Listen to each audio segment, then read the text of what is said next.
Oh, Holy fuck, that was nice.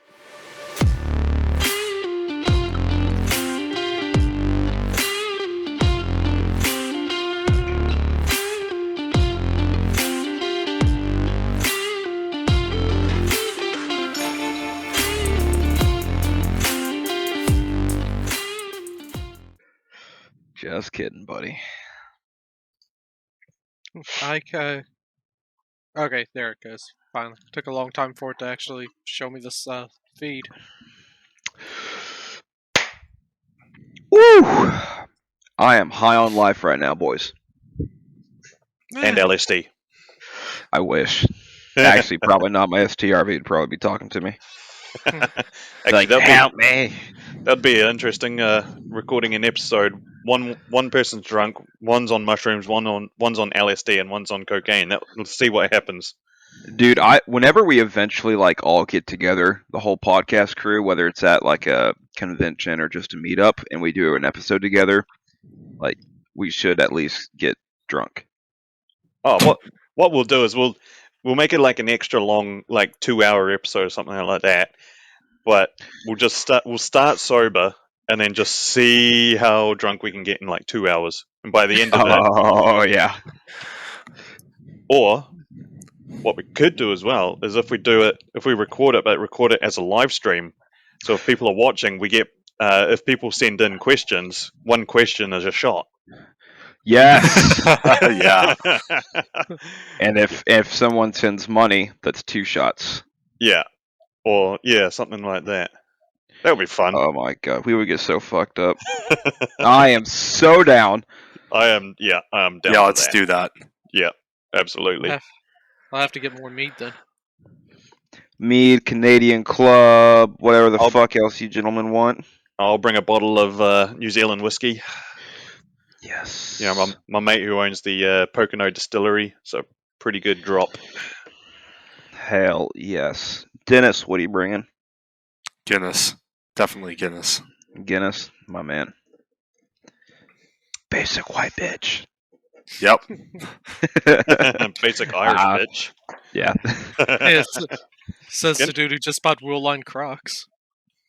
Hey, those things are fucking comfortable, dude. Do they go with your Uggs? I don't have Uggs, but You I have bought futuristic Stugs. No, Wait, fucker. Uggs? No. Oh my god. I mean, Garrison, this is Garrison, my 13th reason. Calm. Please make sure you record this. Garrison bought Uggs. No, I've didn't. been recording for the last 5 minutes. Oh, perfect. Good. Garrison. Did you get the BBW joke in there? Nah. Oh my god, that was golden! I'm just saying, you can understand us, Garrison, calling you a basic white bitch because you do drink pumpkin spice lattes. I do. You do drink American beer. How does that make me a basic white bitch? I'm literally in America. Compared to the rest of the world. It's Shiner Bach in Voodoo Ranger, baby. Ew. Ew. Yeah. Ew. Any IPA is just disgusting. I normally agree, Floki, but the Voodoo Rangers. Well, usually the issue is if you go microbrewery, when it comes to an IPA, they overhop what an IPA is supposed to be just because they're trying to be, unique or cool, and they just make an IPA taste yuck. If you do it right, an IPA is quite good. Because you know the reason why IPA was invented, eh? Why is that? In India or something. Or you say why or where? Why? Oh. The reason IPA was invented was, back when the British first colonized India back in 18 something or other. Important to British bringing ale from England to the troops because that's the only way to keep soldiers fighting is to keep them hammered. But this is the time before refrigeration and stuff like that, right? So what they're finding is they're trying to bring ale to India, and it would just go off by the time it got there.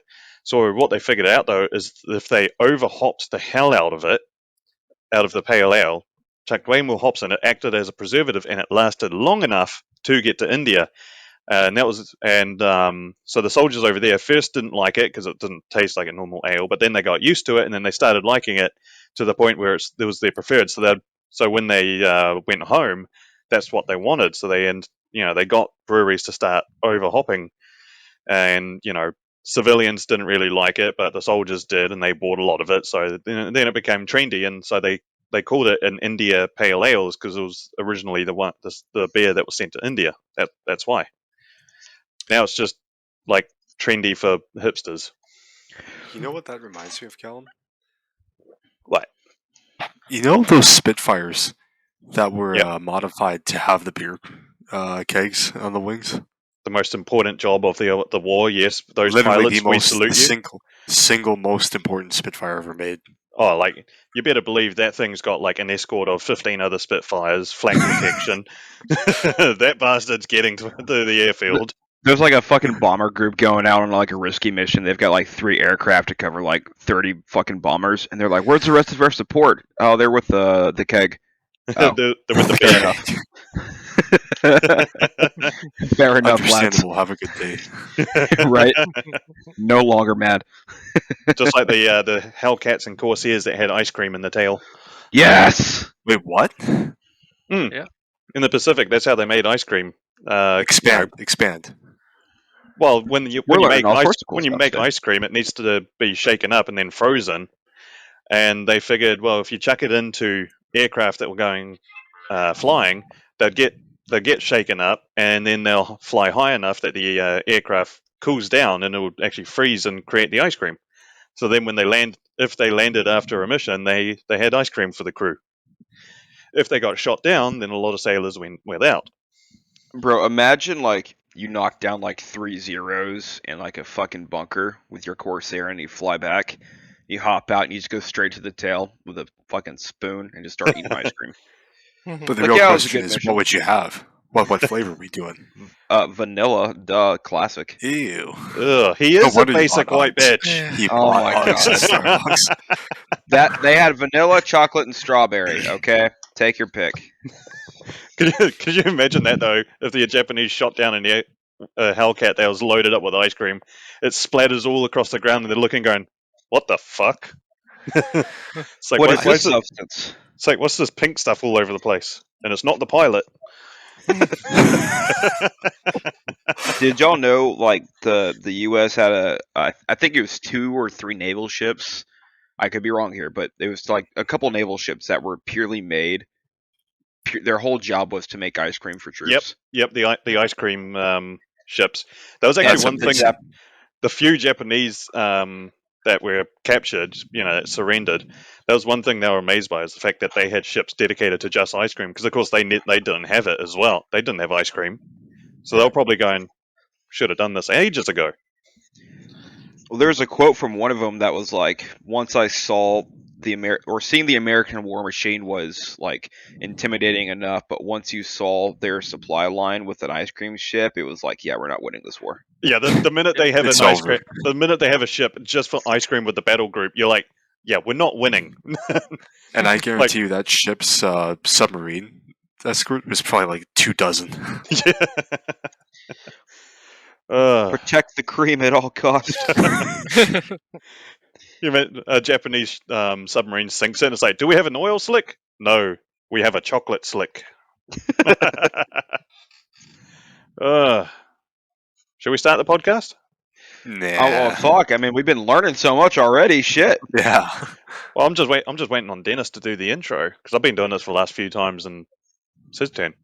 It's My about turn. time he Okay, got well, back. It's about time, I suppose. So, well, welcome everybody to this week's episode of the Micro Machines podcast. And this week we will be discussing the Grumman X-29. But first, shall we do some introductions? Righto, so you got me, Callum, from New Zealand, drinking a nice hot coffee, which means I'm not going to go to sleep for a while. And then you got me, Garrison, out here in Kansas, also drinking a coffee with it's a dark brew, okay, with a little bit of milk and some maple syrup. Okay, it's amazing. It's great. Building on my STRB diorama. Suck it, Callum. Go get them, guys. I was waiting for you to say, I've also got a little bit of whipped cream on top. No, I hate whipped cream. And his Ugg boots. Beth doesn't. This is true. We're not going to go there. We'll keep it somewhat PG-13. Anyway, Yeah. And you got me, Clint, in Indiana, and I have a nice cold Pepsi. The Pepsi guy. Ooh. Why don't you gentlemen have yourselves a Pepsi? Give us money, Pepsi. Can we make Clint's name in the server Pepsi guy? Oh, yeah. Yeah, we need sure, to get why not? Dennis to do that because he's an admin now, so only Dennis can You do guys are all admin. it. Yeah, but we Yeah, can't we change each can't other's do it. nicknames. What? Yeah. Yeah, Can't even You need- change Okay, my hold own. on. you need to change. You need to change that. Yeah, I've Can been I doing get, enough. I do enough can I- IT work as it is. I'm not doing it on the server. Could I get a menace to the homeless, please? Okay. I tried to change it to that the other day, and it was like, you're not able to get fucking Discord fucked. Nitro. Oh, yeah. Yeah, I've get got that, the- get fucked, whatever. I've got the medium Nitro. I was like, nah, I'm not paying to fucking change my name. I live it every day, being the menace to the homeless. It's a lifestyle. It is. Do you like to get the hose out and spray them down and wait for the ice crystals to form? Dude, the other day I rode out to a new area which is like southwest of town, and it's like kind of an industrial big box store area next to an airport. And I was like, okay, there won't be any homeless out here. Roll out there, my truck drivers are still in the yard. I'm like, okay, I gotta fill up water. So I roll up to a fire hydrant and looking around, okay, no one here. Great, this is awesome. I hook everything up, and it takes about 10 minutes for the machine to fill up with water. And that's not including hookup and takedown time. So you're looking at about 15, 20 minutes. And right as I turn the water on and it starts filling up the machine, I see something in my peripheral, and it's like 33 degrees outside. And I look over, and there's this fucking homeless dude, like half like bent over, looking at me, kind of his head cocked and like walking really weird. And I was like, oh god damn it! I just started filling up water. I'm stuck. So. And he's got this backpack on, like he had one of those like ski masks on, but it wasn't all the way down. It was like rolled up. And this guy walks up. He's like, "Hey man, is that a street sweeper?" I was like, "Oh my god." I was like, "Yeah." And then he started asking all these questions. And he's like, "You got any cigarettes, bro?" Because I was smoking one. And I was like, yeah, no, I don't. Sorry." He's like, "Oh, you got any money?" I was like, "No." I lifted up my hoodie and I was like, "No, I don't." He's like, "Oh, bro, it isn't like that, man. I'm out here homeless, bro. You ever gone dumpster diving?" I was like, "No, leave me alone." Like, fuck. I didn't know they came that far south. It's really like that episode of South Park. It's like they're like fucking zombies running around going, change. Dude, one of my truck drivers literally calls them walkers from The Walking Dead. He's like, "Oh, here come the walkers. Hurry up." They recently shut down like this roach motel in town. Like the city like finally condemned the place, and it has like I don't know 45, 50 people that was living in it. Now it's like the newspaper's like, oh, it's like now they're gonna be homeless. And it's like, dude, it's like this place is like fucking disgusting. It's like they're better off in a homeless shelter now. Yeah, no kidding. Dog. Alright, well, on that note about homeless shelters, you got me, Dennis, in Ontario, sipping on a pineapple bubbly. I think that's the longest intro we've ever Yeah. had. Sorry, Dennis. Kind of forgot you didn't do your intro, buddy. Yeah, it's okay. I haven't been on for a while. Who's this guy? Yeah, who's this guy? Alright. Cool. Okay, so we are all What's this gathered here backwards windy today. thing? So, well, yeah, I guess it is backwards. Yes, I always thought it was forward. I mean, someone was described an aircraft and got it wrong. Yeah, this is what happens when you use ChatGPT to make your airplane. Reading the instructions backwards. So, we are gathered here today Oh god. to discuss the Grumman X-29, which is arguably the most 1980s aircraft ever. Yeah, very what? much so. Yeah. most 1980s. There was there wasn't that like a fad of like doing the reverse, like delta wing and stuff like that, or whatever you call Well, you them. know what? Let's segue into that in the next slide because there Should was I a go to the next I slide then? wouldn't- yeah. These are all just going to kind of blend together.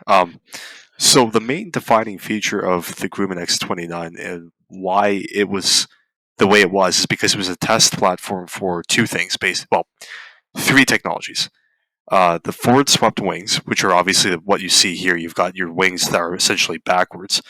Fly-by-wire control systems, which I'll get into in a second, and composite airframe construction. So they're using polymers and things like carbon fiber to build the airframe. Oh, So, Callum, you mentioned that there was a fad in the fad. 1980s about forward swept wings. This is essentially the only aircraft that actually came out of that. There is a German business jet, the Hansa jet, which had slightly forward swept wings, but they were still pretty much straight. I know the Germans in the Second World War developed an aircraft with forward swept wings, but it never got anywhere. This is basically the only aircraft that actually has ever successfully flown with it. What about the in like the a high Russians? performance capacity, and the Didn't Burka. Yeah, The I was Burka going to was say the about- Russians had one. So let me rephrase. Up until now, in the 1980s, this is the only aircraft Oh, which right. is successfully used. When was the Burka? Burka was 90s, I think. They still have it, I think. I was going to say because it feels like something that I've just seen a lot of my entire life, but at the same time, not a lot of. It's like, yeah, The Burka is cool. I mean, one it of does those look like cool. weird phenomenons that's like you recognized it, but it never happened. yeah, I Well, forgot they what that only was built called. like 5 of them. yeah. Oh no shit. Like the Su-57. Yeah. What's that called? The Mandela effect? Yes. Yeah. Okay. Wow, his own music. So, what is the X-29? Well, this was an aircraft of which 2 were built. They were built by Grumman for NASA and the United States Air Force, and I think DARPA was involved, or whatever I think it was ARPA at the time was involved with this as well. This was developed in the 1980s, and it was an experimental aircraft that, as I said before, tested 3 technologies. Mainly, it was designed to test forward swept wings, and the whole point of the forward swept wing idea was, could you develop an aircraft which was very unstable, which means that it doesn't want to stay in one place in the air. It's very difficult to control. But could you use computers with that control the control surfaces of an aircraft to make it insanely agile?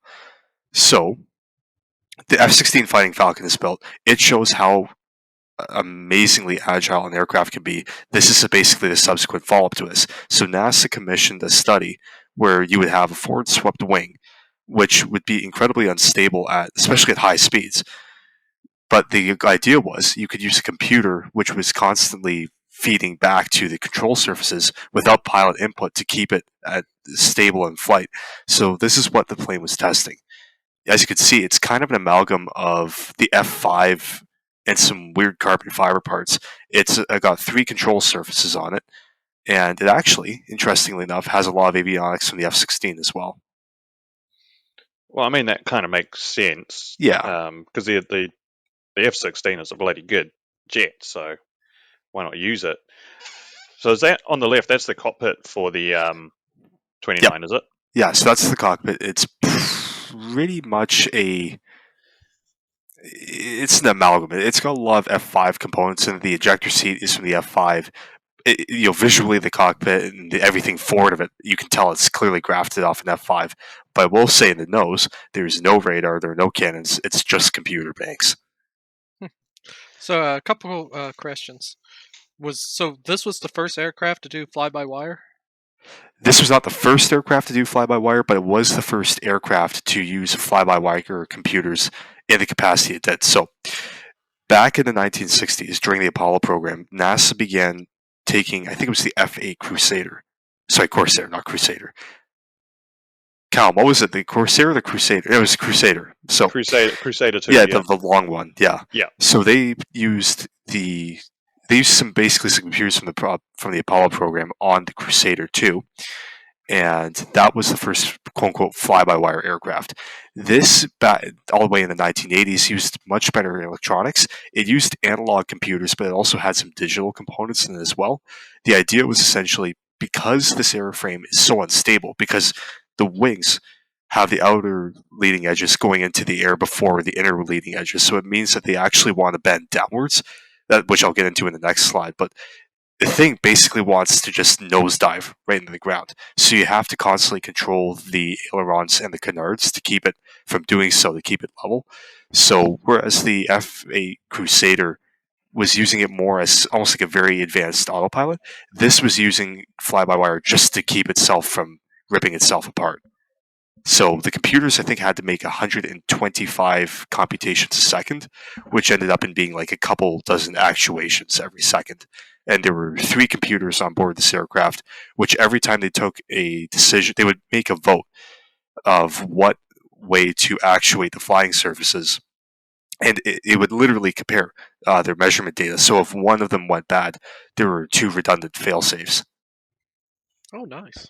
So if you fell asleep flying this aircraft just for a second, you're fucked. No. Well, I don't know.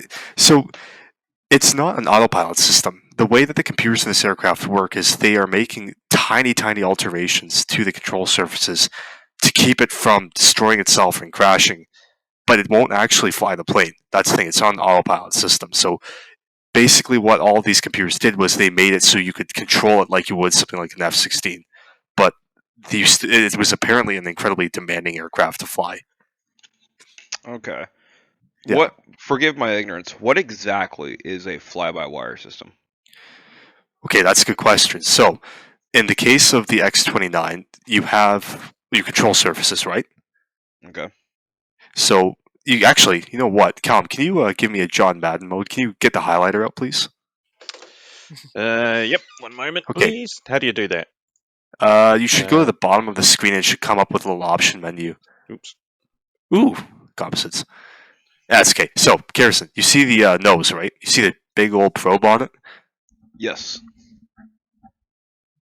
See. So, the idea is this aircraft is covered in sensors, like in the wing roots, in the nose. Literally, the whole thing is covered in these sensors to gather data. And the idea is essentially you've got a huge amount of data which is coming from the aircraft, and it's being fed into these digital and analog computers, most of which are stored in the nose and behind the cockpit. So the idea is you have computers which are using real-time software, which means that they're not compiling data and then choosing what to do. They've got basically these commands which will automatically execute if certain data is fed to the computers. And basically what happens is the aircraft will fly through the air. It's going to get a ton of data fed to the sensors, and the computers automatically, much faster than a human could, are going to make tiny adjustments to the control surfaces to basically counteract all the forces trying to break the aircraft apart and make it crash. So it's essentially, if you looked at the control surfaces while it's flying, they're oscillating about a dozen times a second, and they're moving to different positions just to keep the pilot in control of the overall movement of the aircraft. Okay, I think I get it. Yeah. Most fighter jets these days are fly-by-wire. In fact, I can't think of any that are not. They almost have to be anymore. They're so high I performance. don't think you'll be able to use a hydraulic system on a jet nowadays. Especially now that you've got stealth aircraft, those are very, very poor from a flying standpoint. They're not really aerodynamic in a lot of ways, and they don't just flow through the air well. So you have to have fly-by-wire systems just to keep them, again, in a state where they're controllable. Because one of the problems with this was that, and the fly-by-wire system could be disabled on this, if you disable it, you immediately go into a roll or a spin. Okay. Yeah. Now, what was the advantage Some of people moving wanna the horizontal tail to the midsection of the aircraft? Oh, with the canards? Yeah, the horizontal tail planes, they took them off the tail and then they moved them to the midsection. Well, these bits I'm highlighting or pointing at. Yeah. So what I understand with the X-29, I've only read a bit about it. I've got a book on it, and that's where most of my information is coming from. So one of the problems with a forward swept wing is that you can see it, right? Like the outer edges are going to go through air before the inner edges are, right? Mm-hmm. So what happens is this basically makes the wing want to bend downwards. It will actually twist. It's called aeroelastic twisting. You may have come across it, Floki, since you work on some aircraft components. But basically the problem is this is a good thing and a bad thing. It's a good thing because it means that you can actually use canards, again, placed in front of the inner leading edge of the wing, to direct airflow. So it's actually really, really good at high angles of attack. And there's a photo I'll have on another slide of this thing going towards doing a 45-degree angle of Oh. attack. Having the canards there means you can direct airflow over the inner wing, which is really good for controlling it at high angles of attack. You wouldn't have that if the tailplanes are at the back. So you get two things. The aircraft is really agile because of the instability generated by having the leading edges of the wings at kind of the outside going through the air first, but by having the twisting force and having the actual, what would it be? I guess a dihedral of the inner wings being different than the outer wings, that means you can use canards to direct airflow over them in a different way, which when you combine it with a fly-by-wire system, makes it really, really stable at low speeds and high angles of attack.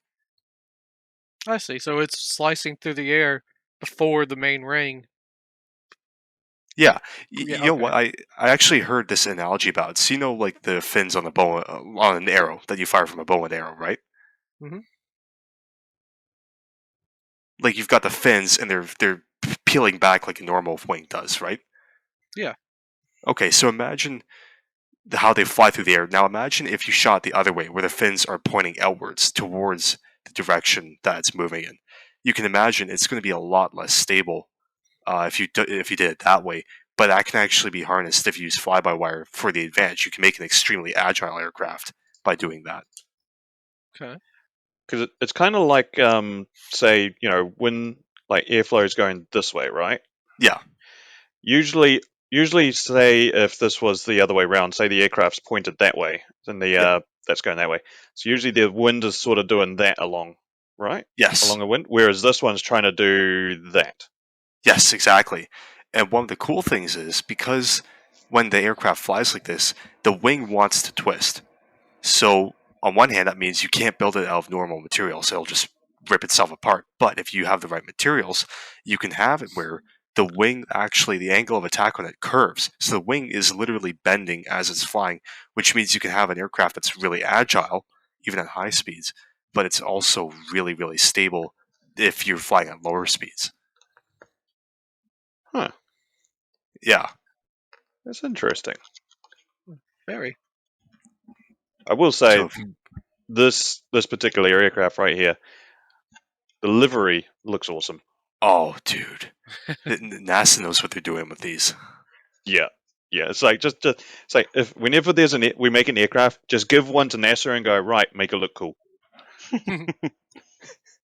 Yeah, it's honestly one of the most interesting looking aircraft in my opinion, and you can get kits for them cheap too. Well, that's because they'll be old 1980s kits, won't they? Yeah, but you know what? So We'll just get like into mine. this. They are really nice kits. You wouldn't know they're 1980s kits. So there my. were 3 technologies, as I mentioned before, being tested on the X-29. The third technology, which we haven't discussed yet, was the use of composites in its construction. So, to build a forward swept wing aircraft, as I mentioned before, you have this problem of aeroelasticity. The wings, because they're going through the air in this weird way, want to twist themselves apart. So you have an issue where to make the wings structurally sound enough that they can resist that twisting force and actually fly through the air at high speeds, you need to develop a material which is incredibly resistant to this twisting force. But it also needs to be lightweight, right? So you can't just use normal metal construction for the airframe. In this case, what was used was composites. In this case, it was actually carbon fiber. The advantage of using carbon fiber, and you can see it here, it's the black stuff on the wings. The advantage of using that is basically, of course, carbon fiber is incredibly lightweight, which is really good. but it also really wants to resist twisting force. And actually, now one of the things I see at work a lot is carbon fiber being used on cars. When you want a really stiff car chassis, carbon fiber is amazing because it's insanely strong, but it's also very lightweight. And that's why it was used on the X-29. But one of the main things the X-29 was also proving was you could use composites using different types of resin impregnation to basically make an aircraft that's not going to fall apart. And nowadays, actually, one of the main gifts the X-29 has given the world of aviation is the fact that a lot of aircraft are made using composites, because it was proven on this one that it was possible to make such a sturdy airframe with it. Are composites also like a bit lighter than standard, or is it about the same weight? Way lighter. And one of the things is, so with carbon fiber, for instance, because it's a very common type of composite that's used, or some kind of fibrous material that is impregnated with resin, you can use different resins. And different resins, because those are what actually provide the structural strength, right? Different resins have different structural properties. Some are going to be, more resistant to twisting forces, some are not. But you can also use ones, if you can find ones where you can use very little resin, and that's one of the main reasons why it's so light. Huh. So Yeah. what you're Also, would saying make it is we can brittle. print one. I wish. No, but 3D printing is a whole different deal. Although Boeing uses 3D printed components in some of their aircraft, and I mean, look where they are now. Falling I apart. mean, fuck, they're Yeah. making Yeah. 3D printed houses, dude. I mean, it's like the next big thing.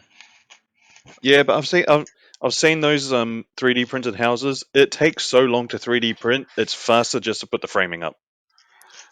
Oh, it takes like 3 days to get the whole thing done.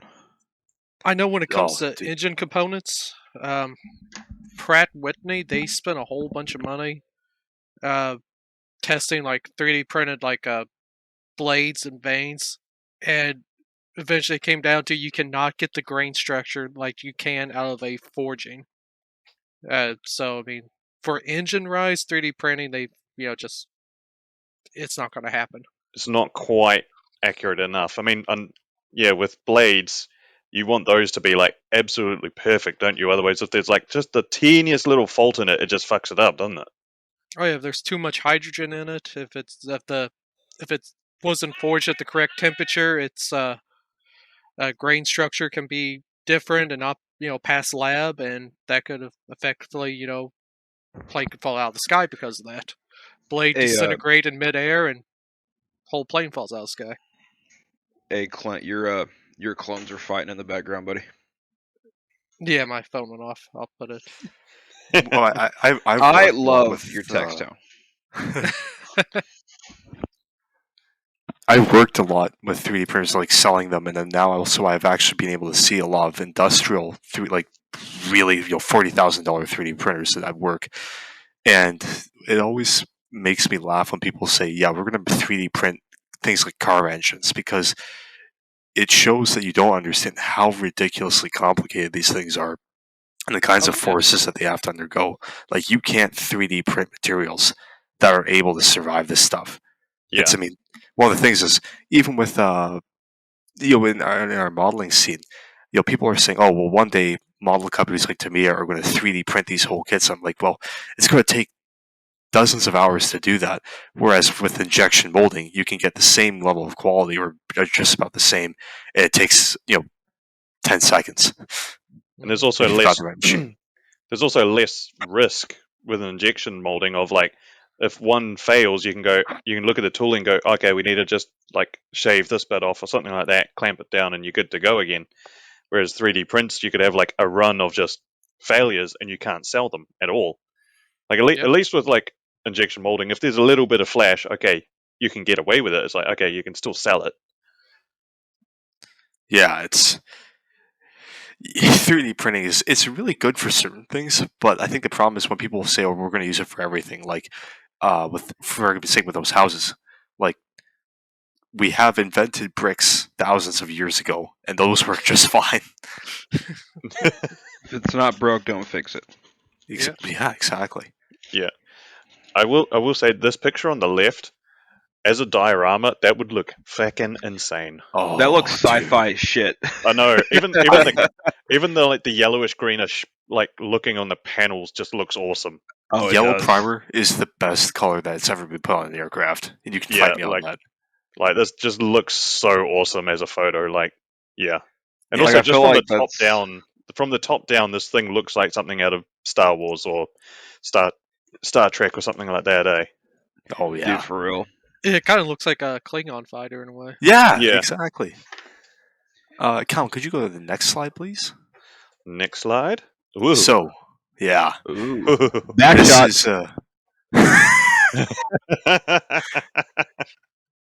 so. I have as I a mentioned few before, questions about this, but I'll let. Oh Dennis- yeah. Oh, we're gonna talk about this photo. So, as I said before, this was a technology demonstrator, right? I know a lot of people made like what-if models of this carrying like AIM-9s and all that, but it was never meant to be a production aircraft. It was never meant to be like a military aircraft. It was purely there just to test out whether these technologies would work. So, 2 of them were built. They were both used by this kind of conglomerate group of NASA, the U.S. Air Force, and DARPA.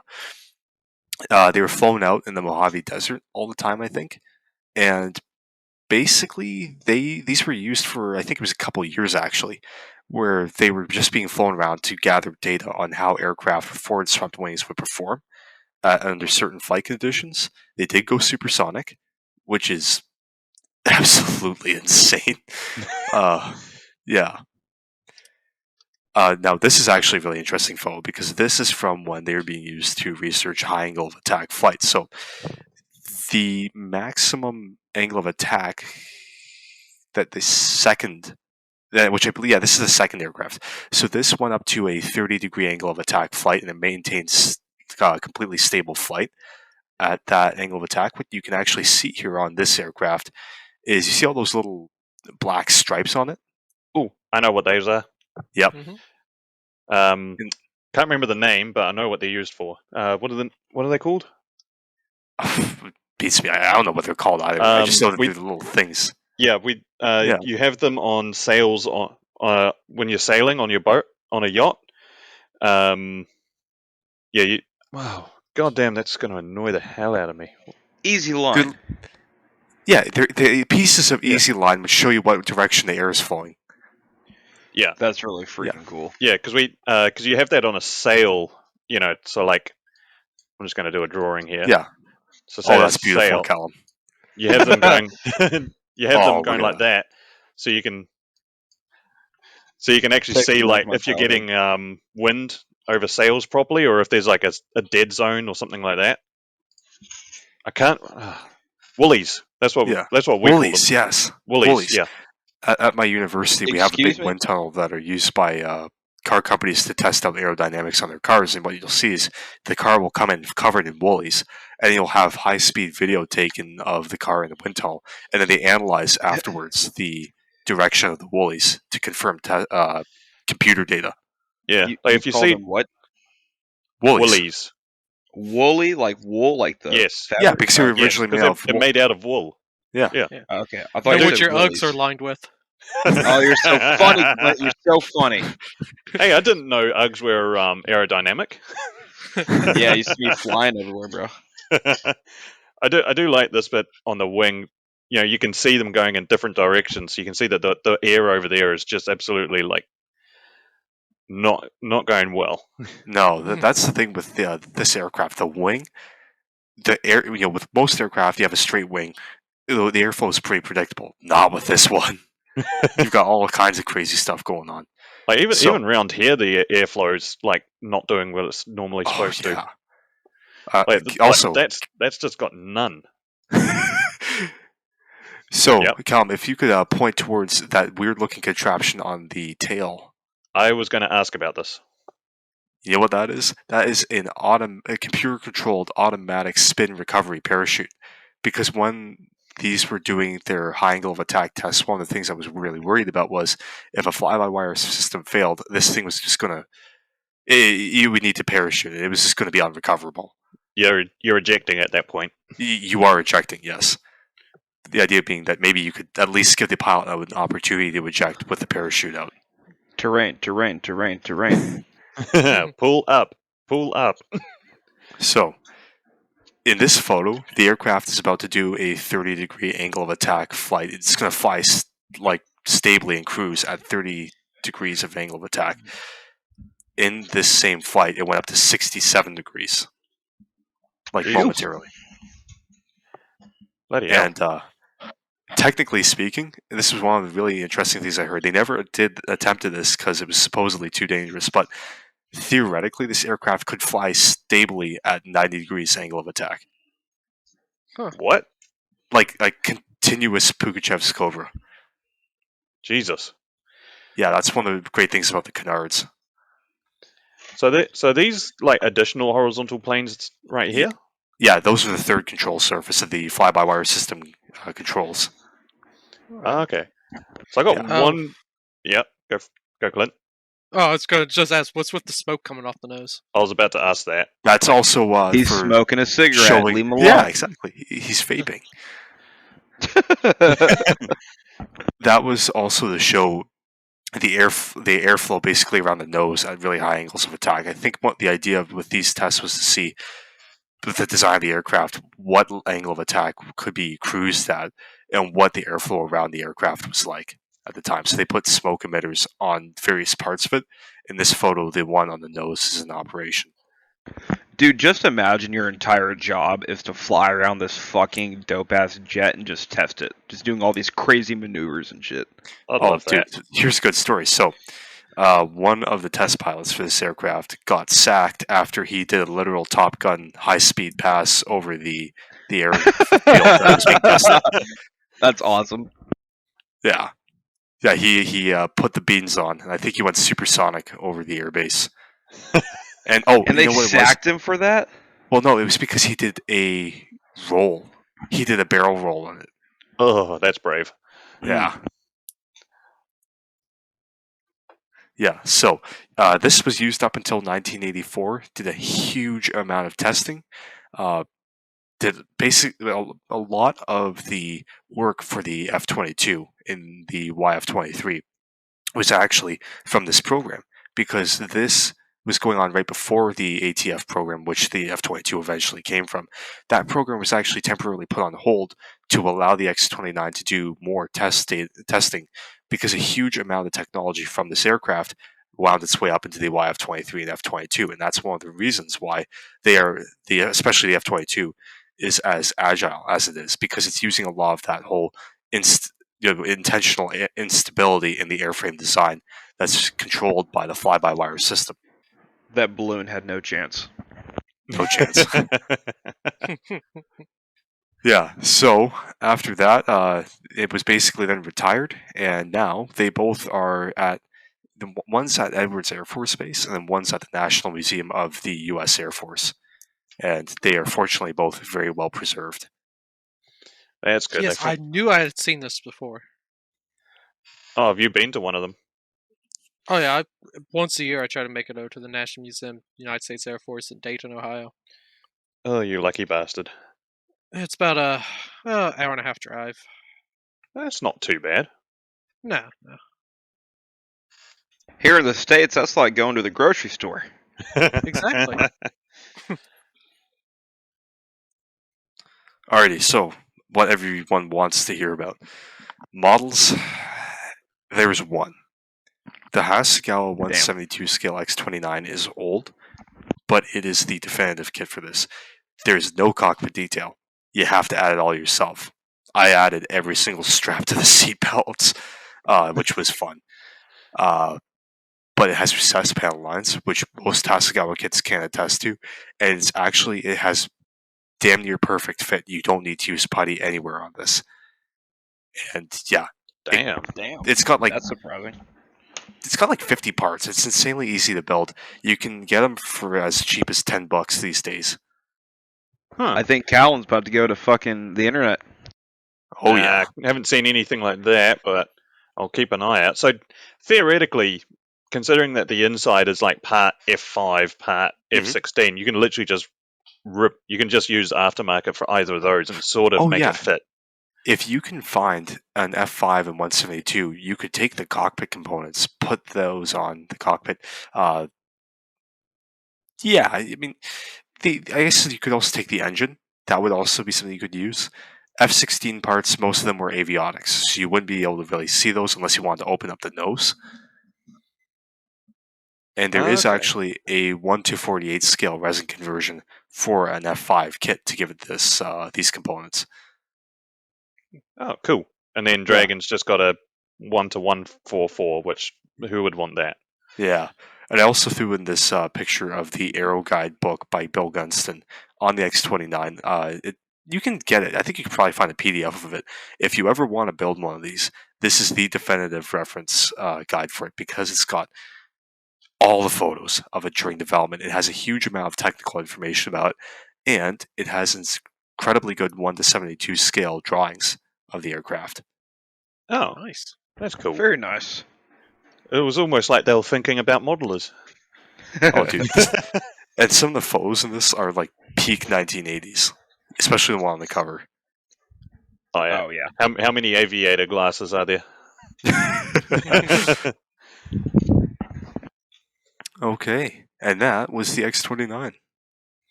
That was very cool. Very nice, Dennis. Very nice. If I ever find one, I'm definitely going to try and make that yellow primer look because that was cool. Oh yeah, and the nice thing is you can get these very easily because Hasegawa still makes them. Huh. Yeah, and you can get them cheap too. Like I got mine for $7. You can get them kind of anywhere from between $10 to $20. If I ever see one, I'm definitely going to get one. Oh yeah, and do a what if build too. I love seeing all the things that people strap onto them. Although looking at the size of it, it wouldn't theoretically hold much, would it? You get one AIM 9 and you will do with it what you must. It'll hold enough, brother. You are the weapon. Yeah. Or you could be like the Japanese with the F2 and just slap JDAMs onto it. I thought he was going to say kamikaze it. Yeah, I mean, you either carry the bomb or you are the bomb. Or both. 2 for 1. Let's not forget. Hey, 3 targets in a row. All right. Well, that was Dennis's little presentation on the X-29. Glad to have him back, by the way. And we're just going to have a brief intermission before carrying. And we are back, but this week's a little bit different. We have no hobby news. Seems like no one wants to turn anything out this week. Bastards. So we're just going to skip past somebody that. did. Well, a lot of companies did. Seems like no one wanted to release anything decent. A whole lot of new decal releases or new parts, but no new tooling. So who cares? We just like the new stuff. Anyway, so instead we're just going to skip over all of that. We're just going to go straight into works in progress for this week. And seeing how Dennis hasn't been around for a long time, he's got a lot of explaining to do. Yeah. Okay. So Talk where do I Canadian boy. begin? Whew. Well, I guess the first thing I should talk about is my 1:72 scale Academy EA-TNG Growler that I made. This was going back before Christmas. These are some photos of it here. I used some aftermarket parts from Edard and Def Model for the pilots to recreate a Growler from the Australian Air Force in its special 100 years boomerang paint scheme. I went a bit off script with it. I loaded it up with weathering and with harms. These didn't carry harms in this camouflage scheme, but I thought, why not, eh? Getting domed on by a comically well-made aircraft. Look at that. It's so beautiful. It does look cool. Yeah. It is pretty sweet. Next kit I built was the Tamiya 1:72 scale P-51, which I used aftermarket markings on to recreate one of the Canadian Air Force aircraft from RCAF Uplands, which was a testing establishment founded after the war. And then the third... What'd you use for the chrome on that? AK Super Chrome, man. I swear by it. It is the best chrome I can get. That shit's so shiny. Oh, it dulls over time, like as it dries, but when it goes on initially, it's a perfect mirror. You're like staring back at yourself. Literally, yeah. Who is that guy? But I take it it's a little bit fragile.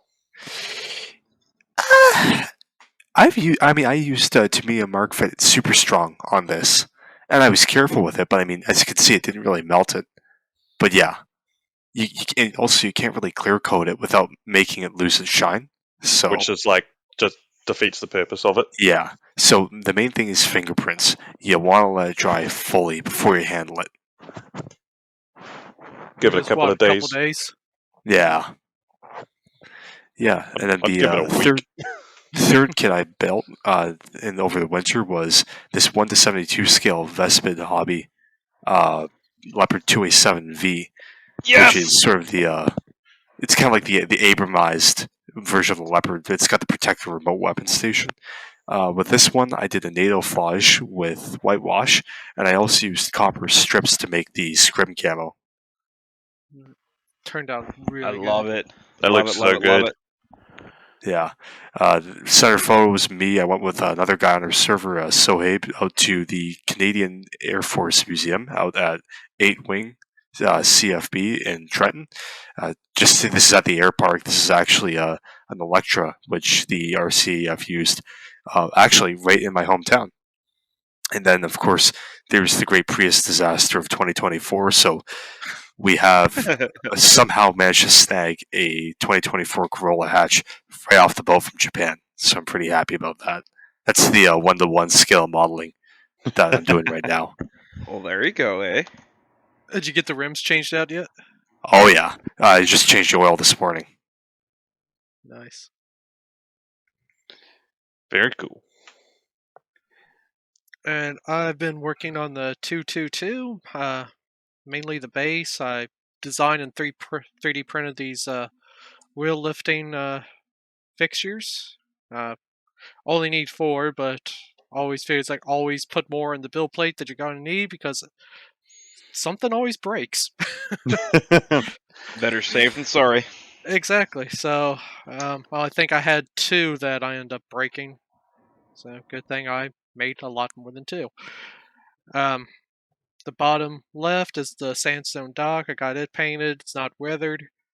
And then on the right bottom is the side of the ship. It's all been riveted and now painted up. With thanks to Christian on the Discord for finding me some references for Italian merchant shipping. Very nice. It looks really cool. It does. Thank you. I This hope is it gonna be turns out. it's gonna be a really dope diorama once you're done. Next slide. And then the 222, it's been painted.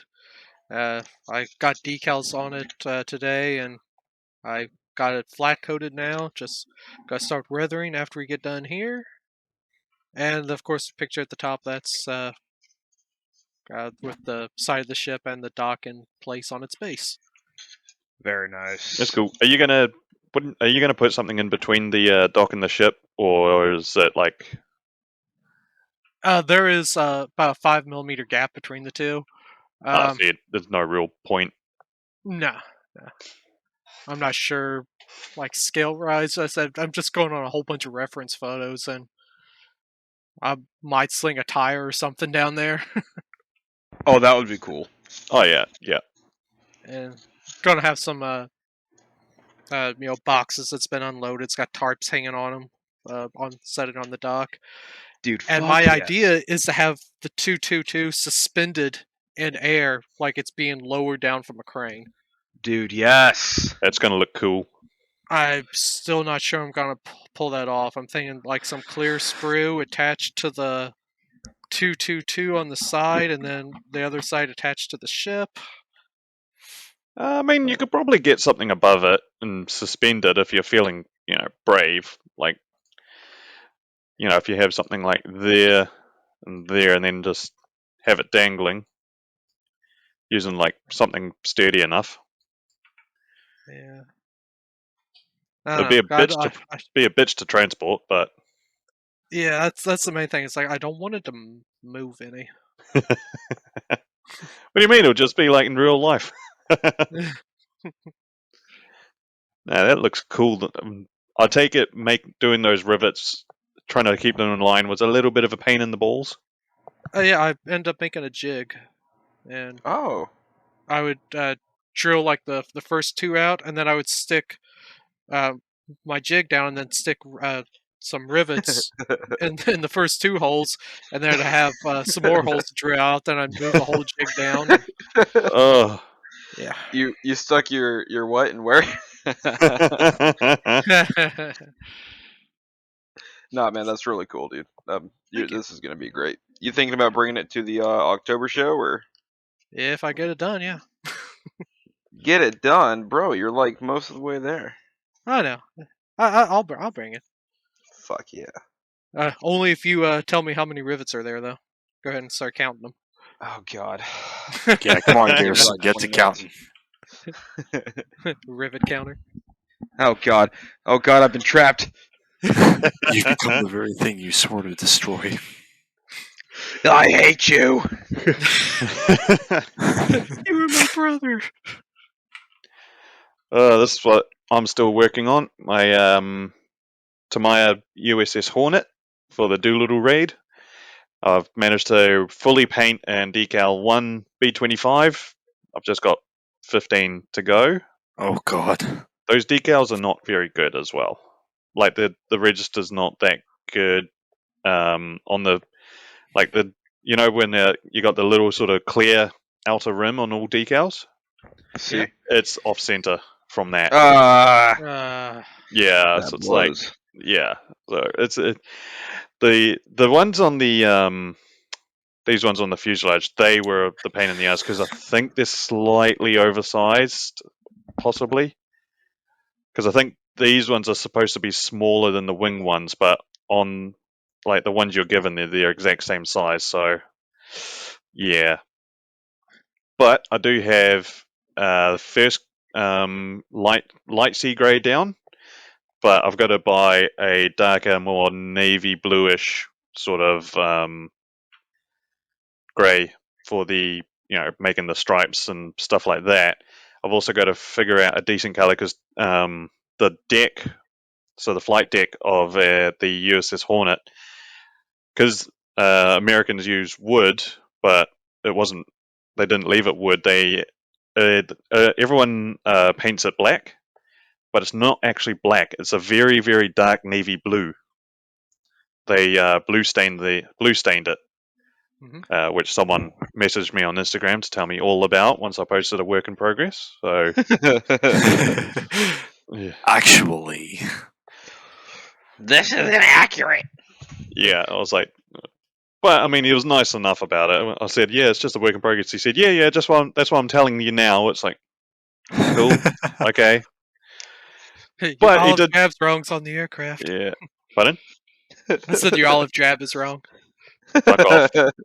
I've color matched that to 3 different photos. It's fine because what Tamiya, their color call out is wrong. They go for like they Go show it figure. as like a dark. They call it dark khaki green. So what everyone puts on is like a dark green, which is what they weren't. Those B-25s weren't that. They were more of a beige khaki. So everyone paints them dark green, and it's like no, they're not dark green. They'll this more sort of brownish khaki, olive drab. You tell him, Callum.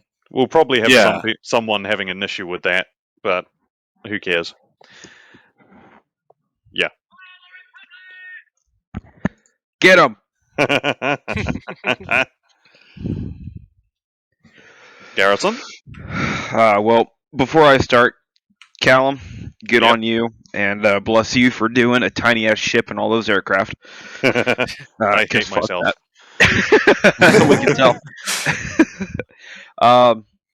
So I'm working on my What If Cold War STRV diorama, and today I got it completely built, or base built, and I got it in subsections. Then I primed it gray, painted I think it was deep green, and then added a bit of yellow and white, and did some post shading. Now, I was gonna do the STRV splinter camo, but since this thing is gonna be whitewashed to hell with a bunch of like dead tree limbs and a palette or two on it, I decided I'm not gonna do the splinter camo because doing all that work with as much surface detail as there is. It wouldn't be worth it because you wouldn't see it. So, But we would know it's there. we would, but it would make me really sad to not see it. So I'll do another STRV eventually down the road and make it like a summer themed one with the splinter camo. But for now, because it's not inaccurate for it to be green. It's just the splinter camo looks better. So, but once I get all the hand painting done, decals on, I'll do a matte coat and then typical fucking hairspray, spray some white, and then go to town with a brush, and then pin washing and weathering, and call it good. But yeah, I love the STRV. It's honestly one of my favorite tanks. Very. How are you liking that It looks new really airbrush? good. Thank you. What was that? I said, how are you liking that new airbrush? Oh, it's fucking amazing. My hand is not cramped once, and you can control it so easily. It's great. I love it. Which airbrush is that one? It's the one that starts with a G. It's the pistol grip. Oh, Like Larry. yeah. Thank you. Yeah. I'm seeing that a thing. lot of people on Instagram using those nowadays. Like they seem Dude, like it's a lot amazing. of people got sent them to test as well. Yeah. Well, definitely worth the money. I got mine for like $60, and it's honestly, everyone says like, "Oh, it's so hard to clean." It's really not. I find it easier to clean than my old airbrush, actually, which is a big relief because I was kind of nervous about that. Huh. I might actually have to spend more than $20 on an airbrush then. I mean, I There you go, didn't laddie. get one of the pistol grip ones like Garrison's got, but I got one of the Ace ones. I can't remember the exact name, and it is just as nice as my Water Eclipse. Yeah, Fuck because I yeah. heard a lot of people like not saying a lot of good things about them, but I don't know. Maybe they're just like haters. Could be. Yeah, probably that, or they're just not used to it. Oh, look, it's Barbie's house. Ah ha ha! So funny. So this is the diorama I'm working on. It looks like Candyland. It actually does. Yeah, the pink and fucking teal. So why did they dig a trench into some sort of brony habitat here? Oh my god, brony habitat. Okay. This guy's got jokes, fellas. Okay. This is going to be the diorama. It's going to be the STRV rolling down a road in a town in Sweden. It's on the East Coast. Starts with a G. It's a coastal town with a nice port. So I forgot the name of it, but it's some kind of bar with room on top and then a building next to it in an alleyway. Basically, it's going to be shelled to hell. Russian conscripts on the inside of the bar with a dug-in trench, ambushing the STRV. Going to be a planter box there on the sidewalk with a tree, and the picture on the middle right that has a second story that has the windows and cut out. I just threw that up before the whips. This is kind of the basic layout of it. I'll be doing some more detailing around the windows and all sorts of fun stuff. But yeah, it's where we're at right now. Very excited. Looking good. Nice. Looking good. Also, real quick, shout out to Clint for the inspiration for the front of that bar, the balsa wood. I really wanted to make it unique, and I was like, you know what? Clint did this for his Normandy build, so I used yours for a lot of inspiration, buddy. I appreciate it. Oh, cool. Thank you. All right. So we still have the North Africa group build going on for another about a week and a half or so, or 2 weeks. So if you got anything to submit or finish up, Clint, go ahead and finish it, submit it. We got one great prize coming in towards the end, and got a lot of great submissions so far. So looking forward to seeing what you guys got, and can't wait to judge. All right, it's that time of the season. We have 2 new group builds to announce. The first one here is going to be the Micro Machines Podcast Presents Pacific Theater Group Build, starting March 1st, 2024 to September 1st, 2024. So you got a 6-month period to build up anything that pertains to the Pacific Theater from the entirety of World War II, which can include, like the Japanese fighting the Chinese and all that stuff.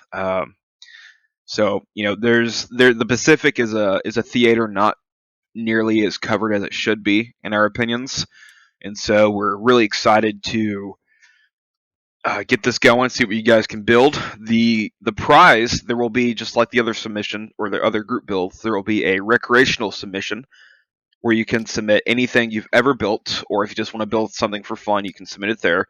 And then we'll have the competition submission, which will have the exact same rules, pertaining to timeline and all that stuff, and one prize, which will be the same prize as one we're doing now.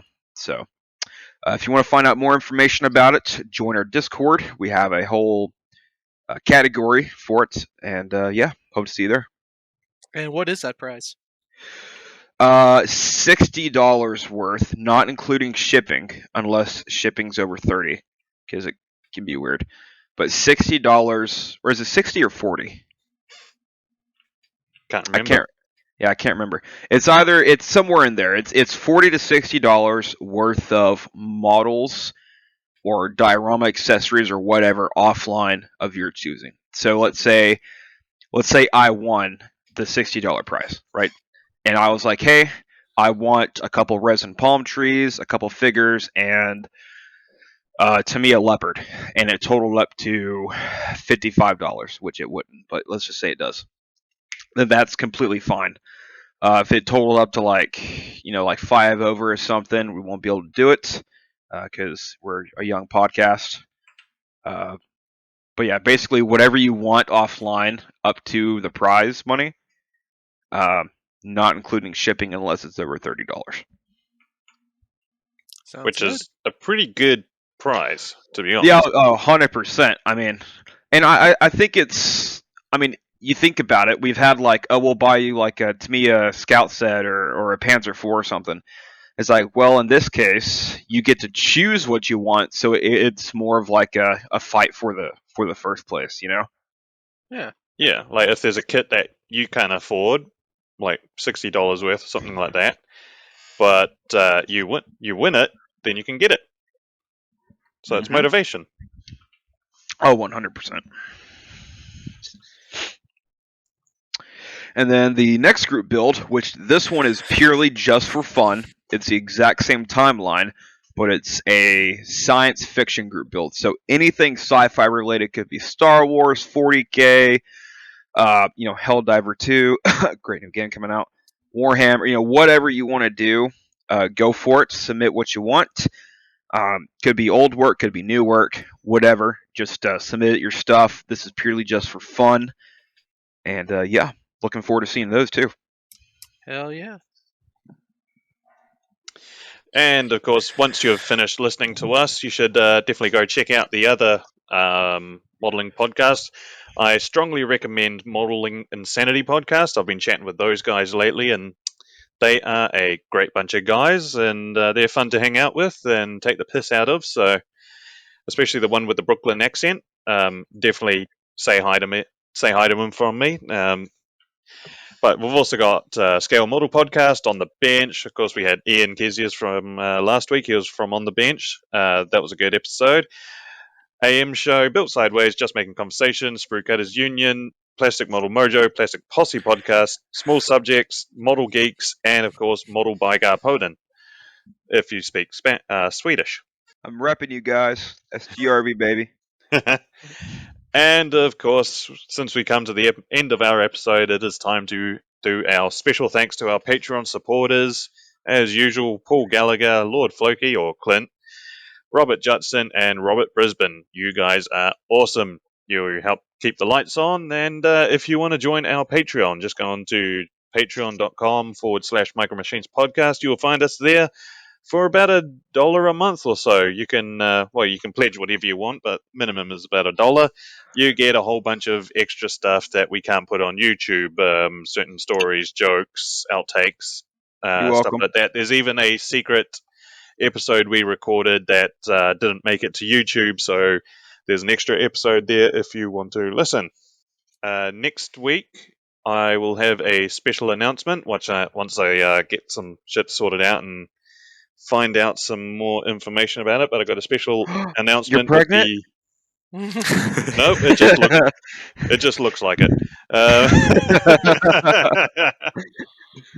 But it's to do with the 48 and 48 group build challenge. So, but I'll have more information next week about that. All right. All right. Does anyone else have any other announcements before Dennis closes us off? Thank you guys for coming. Wink, wink. Yeah. All right, Well, Dennis. On that note, you have been watching and listening to the Micro Machines podcast. If you've stuck with us for this period, thank you so much for tagging along, and we will see you next week. Bye, guys. Laters. See ya.